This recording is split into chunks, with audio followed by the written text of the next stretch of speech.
Podcasting from the Chicagoland area, this is Game On with Jackson Stuart, where we discuss men's lifestyle, focusing on sex, fitness, relationships, business, and more.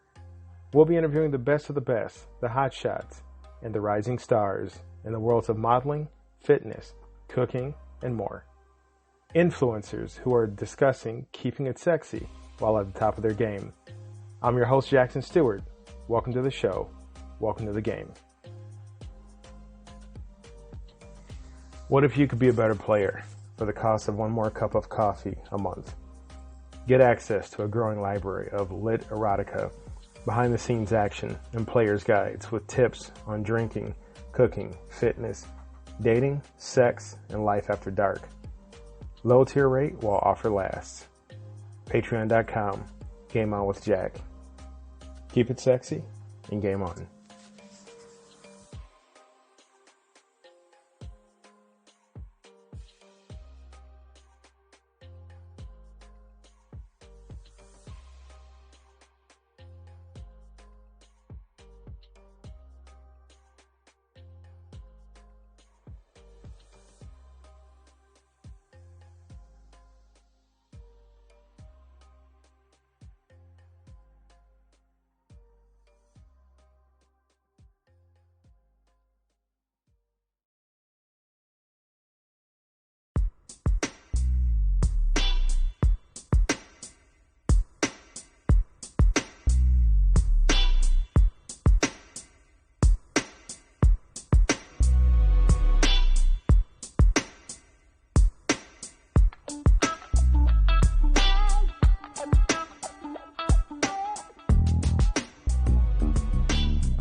Good people, sexy people, welcome to another episode of Game On with Jackson Stuart.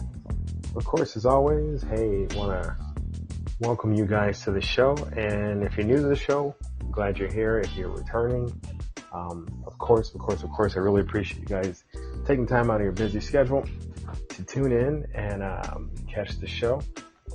First and foremost, make sure that you follow me and follow the show on YouTube at Game On with Jack. Twitter, same thing, same handle, at Game On with Jack. Facebook, we've jumped into the waters over there, a little late, but we're there. Facebook is Game On with Jackson Stuart, the full name, and TikTok, Game On with Jack.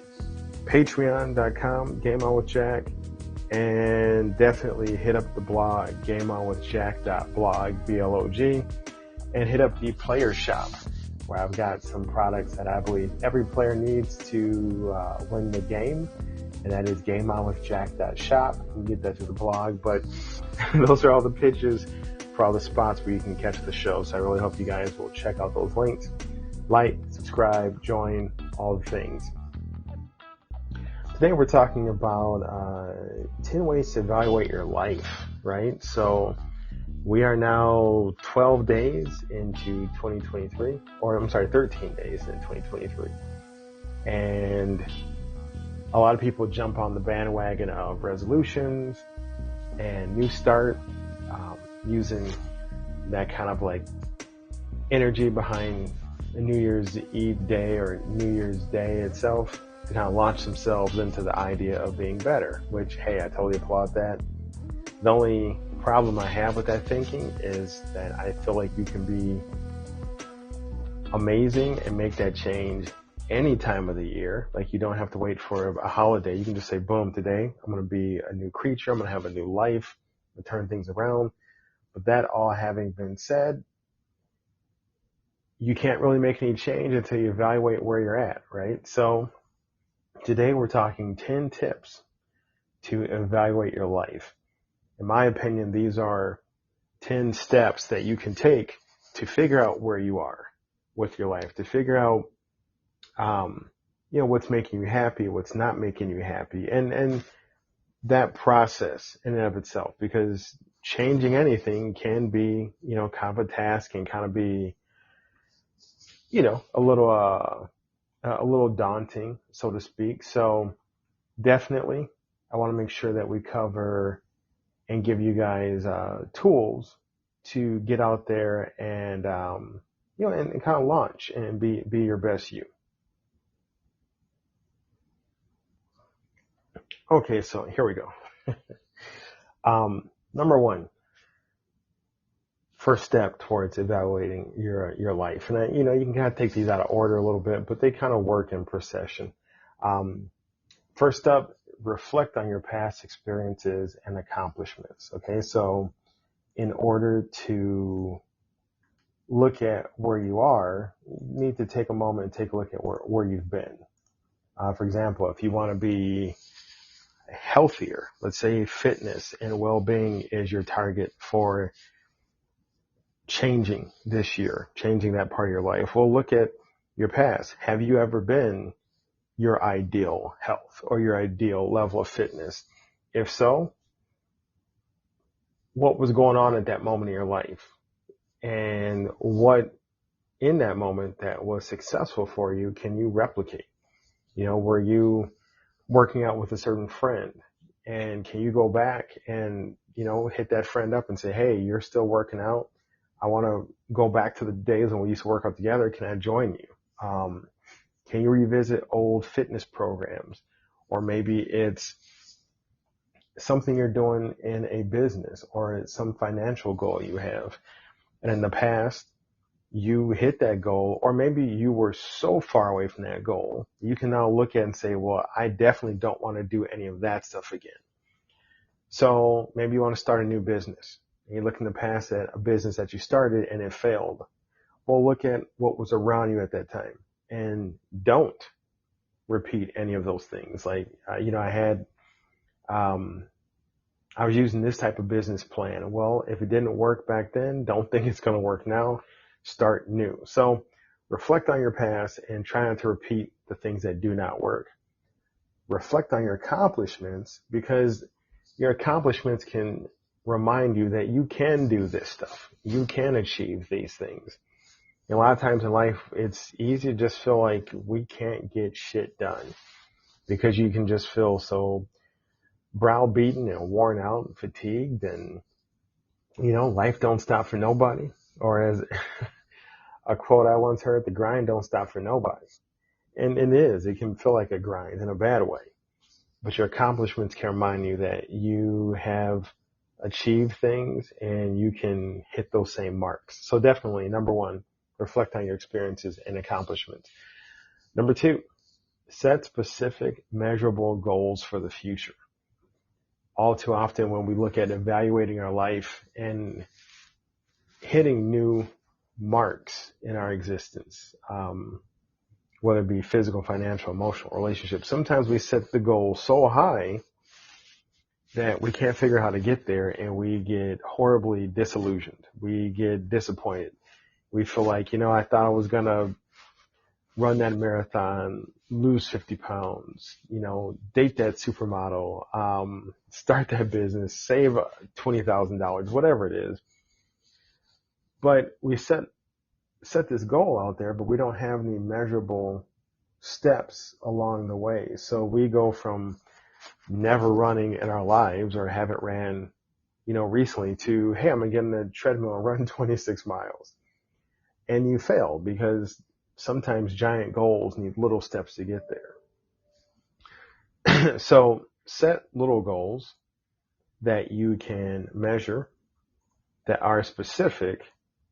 And the good thing is that those then become accomplishments. And I did a show, I forgot what the exact topic was, but accomplishments subconsciously remind you and consciously remind you that you can win.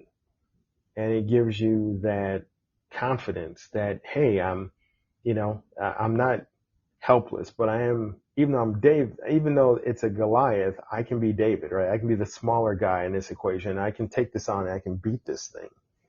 That's what accomplishments give us. So specific, measurable goals, you can achieve them. You can make a mark of them, and they become like rungs in a ladder or steps on a stairwell to your bigger, more giant goal. So number two, set specific, measurable goals for the future. Number three, identify your goals and focus on what is most important to you. So when you're evaluating your life in 2023 and going forward, figure out what do you really want and then prioritize it. So it might be new car. It might be new job. It might be a better relationship. Okay, those are 3 great things to aim for. Prioritize them. A better relationship might make you the person or help you become the person that has a better job. Better job means you make more money. More money means you can get a better car. Or are you in such a horrible, dark place because of your job that a better job will help you along the pathway towards being happier?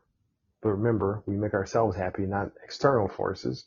But external forces can stress out your route to being happy. So better job might help you feel better, feeling better, being better, helps you get a better relationship or be better in your current relationship.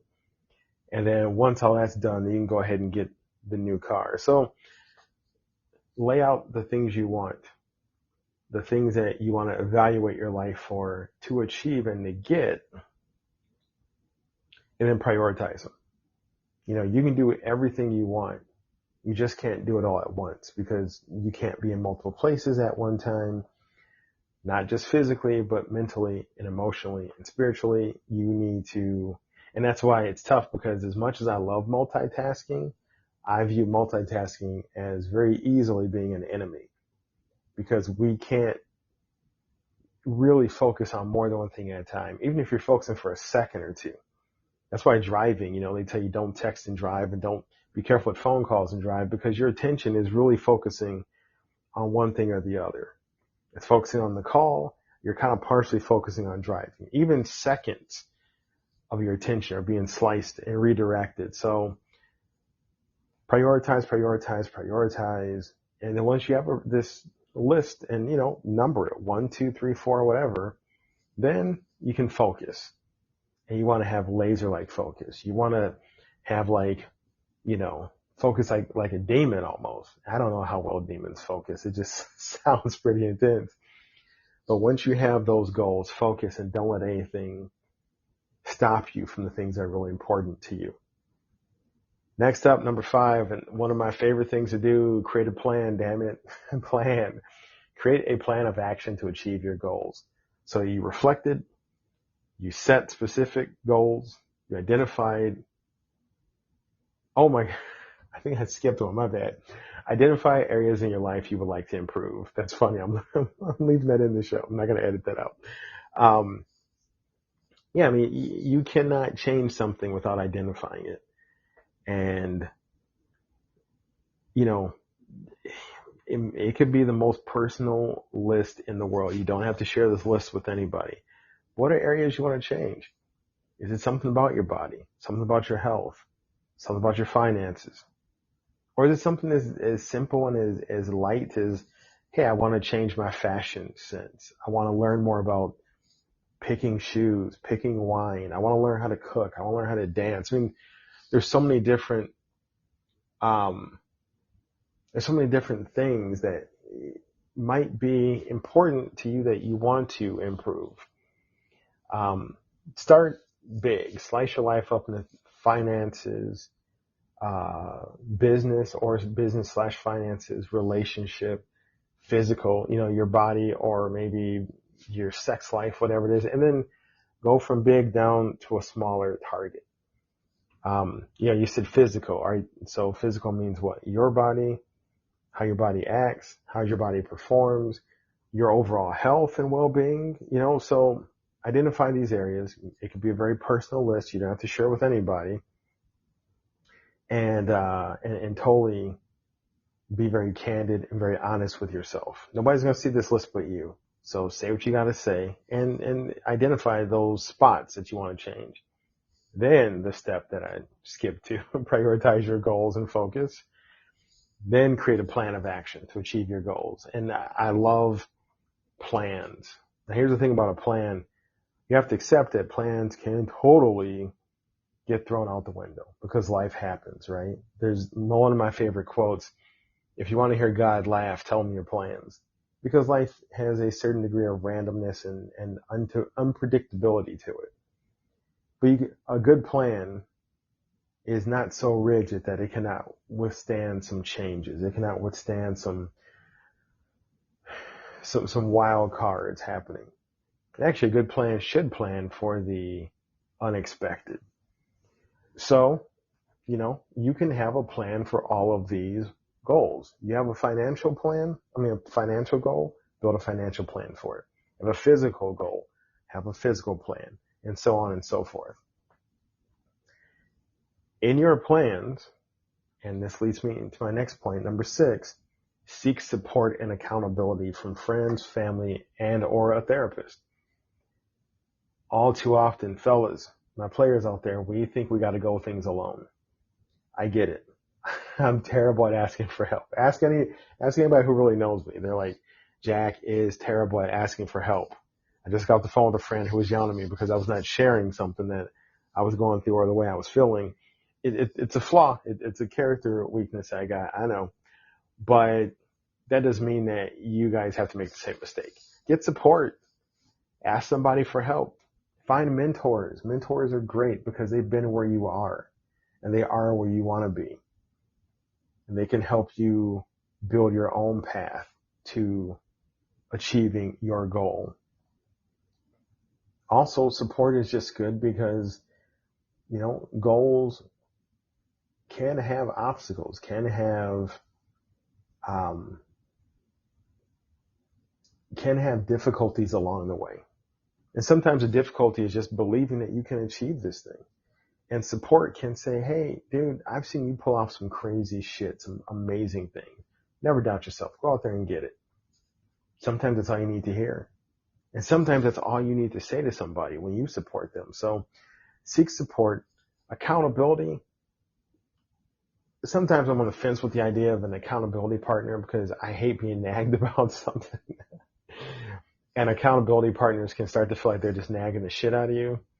But if you feel you need it, totally get it. Get an accountability partner, somebody who you can check in with once a week, and it might help you feel like you have to make progress so you can report to this person that you're making progress. And eventually, hopefully, you'll need this less and less, and you'll be your own accountability partner. And that's a cool thing to have. And at the end of step 6, therapy is a beautiful thing. We've talked about that on this show. As I pop my knuckles, which I shouldn't be doing. Get a therapist. A therapist doesn't always have to be somebody that you talk to about your deepest, darkest secrets, although that's what they're there for, is to help you heal your emotional and mental well-being. But you may talk to your therapist about your goals, and they may say, how do you feel? Do you feel you can do this? Feel you can't? So while they're not there to help you with specialist knowledge about your goals, like they're not going to tell you about financial planning, they're not going to tell you about fitness programs, etc., but they can help look at your emotional and mental foundation, which is so important to achieving any goal, regardless of where it's coming from or what its target is. So definitely seek support. So we got reflection, we've got setting of specific goals, identify your areas, prioritize your goals, create a plan of action, seek support and accountability. And number 7, measure your progress and adjust your plan as needed. So, a plan is great, but no plan in the history of planning. Since the first caveman said, I'm going to go out and get 10 sticks for fire, he probably came back with 9 or 11 or 12. No plan ever goes as it should, according to plan, so to speak. Because as we said before, life has randomness. Chaos is a thing. Entropy, all these good, nice, fancy words that just mean shit happens. So a good plan is rigid where it needs to be and flexible where it needs to be. And it can withstand things not going as they should, and you can adjust your plan. Maybe you said you were going to open up that restaurant in a month, and a flood happened, a water pipe burst or whatever, and it's got to be 2 months. You're not going to have a heart attack. You're not going to go out and jump off a cliff. If you're feeling really bad about it, you talk to your friends, talk to a therapist, and you're going to make the announcement that we're going to open in 2 months instead of one because we flooded out. Your plan should be able to be adjusted. Measure your progress. And once again, this goes back to tracking your accomplishments. It's so easy that while on the path towards achieving a goal, we get so stuck on the destination that we forget to enjoy the journey. And a good friend of mine back in the day, I was going on a date with this woman, and I was so excited because I had been trying to go on a date with her forever, and we finally lined things up, and he was listening to me talk, and I'm talking about where to go and this that, and the other and what to wear, and I was so wound up.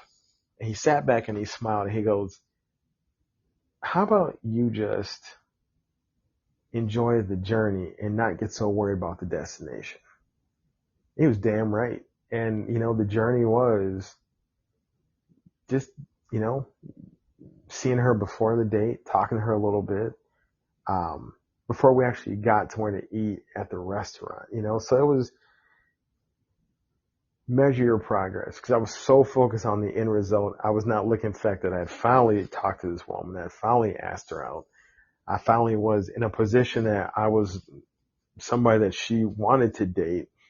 I was confident enough that I felt like I could ask her. Like, there was all this progress I made personally and professionally that I forgot to acknowledge it and to see those as achievements and accomplishments that then could catapult me to the next level of the game, whatever the game was at that moment. And the same goes for your goals. And that's why these smaller, specific, measurable goals are important for bigger goals, because they do give you measurable progress. Take time to practice self-care and engage in activities that make you happy. I'm terrible at self-care, but I understand the importance of it. You take your car in for an oil change, you get your tires rotated, you wash your clothes, you take a shower, you brush your teeth. All these things are maintenance, right? And if you do not look at yourself in your totality as a thing needing maintenance, then you will run yourself into the ground. And without self-care, you get stress, you get anxiety, you get burnout, and you would much rather take care of yourself before you get to those points than try and work backwards from those points. Because those are, real talk, those are rough states as a person to be in, and even harder to try and work out of. Because once you're burned out, or once you're stressed out, you need you as a resource to get out of those situations. Well, the problem is that you ain't got nothing as a person. Emotions, energy, etc., to get out of those positions. So you gotta lean on some people. You gotta have to get some support, some help. So practice self-care. And, you got all these lists written down, right? Like, well, damn, Jack, I know this was a writing assignment. Well, it is. You've got your big goals. You made a list of little goals to get there. You made a list of areas that are important to you that you want to improve. You made a list of that. You made a list where you prioritize your goals, etc.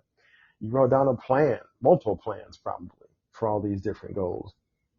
Most importantly, if not the most important, make a list of self-care. Things that you do that light you up. Things that you do that make you happy, that rejuvenate you. Maybe it's going to the coffee shop. Maybe it's going to the movies. Maybe it's hanging out with I've got my hand-picked group of friends. Like, these are the people that don't know anything but making me feel good. Like, this is my hype crew. They're not going to dog me. They're not going to talk shit. These are the people I go to and I need to fill up. Make a list of those people. And then this self-care list, don't just write it down, use it. And maybe you can divide it up, like when I need to go out and I gotta go tie one on and go wild and crazy, this is where I go and these are the people I go with. This is I get my buzz on, feel good self-care package. This is my workout package. This is where I go walk. This is the gym I go to. These are people I might work out with. These are people I play ball with, whatever it is. Once again, this could be the most personal, honest list you keep. Nobody's got to see it, but it's got to be important and you got to use it because, it's like an airplane. If you don't put on your airbag first and you black out, you can't help anybody else. So self-care, self-care, self-care. And if you don't know how to do self-care, go talk to a therapist. That's in step 6. Talk to them. They'll help you figure out what makes you happy, what makes you feel good. Boom, go do it. Step 9, out of 10 ways to evaluate your life, evaluate your relationships and consider ways to strengthen them. All right, and I got a show coming up talking about, relationship evaluation. Actually, you just heard like 9 shows we're going to do right now. Each show expanding on each of the steps I just mentioned. But evaluating your relationships, you got to find the ones that work and you got to figure out the ones that don't. And, you got to be cold about it. Just because they're mom or dad or son or daughter or brother, sister or goddaughter, godson, whatever, if they don't make you feel good, you can love people from afar. Just, if your dad is toxic and wears your ass out, he's still your dad. I mean, and we're not saying that he's somebody you have to avoid to survive. Like he's trying to like take all your money and bust you up or something, but it's just, he's got issues and they weigh on you. Well, maybe you call him every other couple of days instead of every day, that kind of thing. Somebody you're romantically involved with, shit ain't working, you gotta cut them loose. And in that evaluation of your relationship, you gotta evaluate your relationship. You gotta evaluate your relationship with yourself. How do you treat you? What do you say to yourself? And the relationships that are worth keeping, but if they need some tune-up, figure out ways to strengthen them. Figure out ways to tighten them up. Maybe it's asking for what you want. Maybe it's setting up boundaries. Maybe it's, being honest with yourself about what you need and stating it. Maybe it's saying what you no longer will tolerate and sticking to your guns on that. Maybe it's you want more time with this person or these people. Evaluate your relationships. Deconstruct them in your head. And you'll know, there's a good way to tell if a relationship is working for you because as soon as you think of the person, you feel good. You don't have to think about exacts. You don't have to I remember this one time we were hanging out. No, you think of the person, first emotion is a good feeling. That's a good relationship. If you think about somebody and your relationship's like, oh, fuck, that's not a good relationship. And you got to figure out, do you need to keep it? If not, you know what you got to do. If so, how can you handle it? How can you strengthen it? How can you protect yourself in it? And lastly, step 10 out of 10 steps to evaluate your life in 2023. Reflect on your growth and your progress regularly. Damn, I hate when I can't talk. And adjust your plan accordingly. And this is kind of a culmination of several steps, but keep track of where you are versus where you've come from. And that, because accomplishments, folks, you'd be surprised how many times you've given up because you felt hopeless about something versus how many times you stuck to something because you saw that you were making progress. Think about a sports game. Chicago Bulls are playing the Celtics, right? And so and I love both those teams. Maybe the Celtics are like, shit, we're playing the Bulls and they're currently undefeated. If they walk in only looking at that level of undefeat by their opponent, then they're done. Shit, fuck, it's over. But if as they're playing, they're like, all right, yeah, these guys are undefeated, but we just scored 25 points to their 20 points. and they score again, they score again. You're in the moment and you're keeping track of your achievements, your accomplishments, step by step by step by step by step. Don't get so caught up in the bigger picture. Don't get so caught up in the destination. Look at the journey. Look at the progress. Look at the growth. One of my favorite speakers, Les Brown, says, if you shoot for the stars and you miss, if you shoot for the moon and you miss, at least you end up amongst the stars. Now, don't look at that from an astronomy standpoint, because that don't, moon's a little bit closer than the stars are. But he's just saying, you know, in the process of aiming for your bigger goals, you hit a lot of little goals on the way. And you become a different person. You evolve as a person. And you can only acknowledge that as you reflect on your growth and your progress. And once again, adjust the plan accordingly. Maybe you saved that 10 grand faster than you thought. Does that mean you stop? No, adjust your plan. Maybe make it 15 grand. Maybe make it, all right, I saved 10 grand. I'm going to go and use the next grand to start a business or to invest it, etc. So there you go. Guys, I'm excited about this year. I know we're going to do big things. Once again, Game On with Jack on YouTube, Twitter, GameOnWithJack.blog, GameOnWithJack.shop. Go buy yourself a little something. Take care of yourselves. And lastly, TikTok, Game On with Jack. I'm going to be putting more stuff there. And on Facebook, I would love to have you guys follow me on Facebook, follow the show on Facebook, Game On with Jackson Stuart. And let's do some big things. All right. Appreciate you guys. Much love. Keep it sexy. Game on.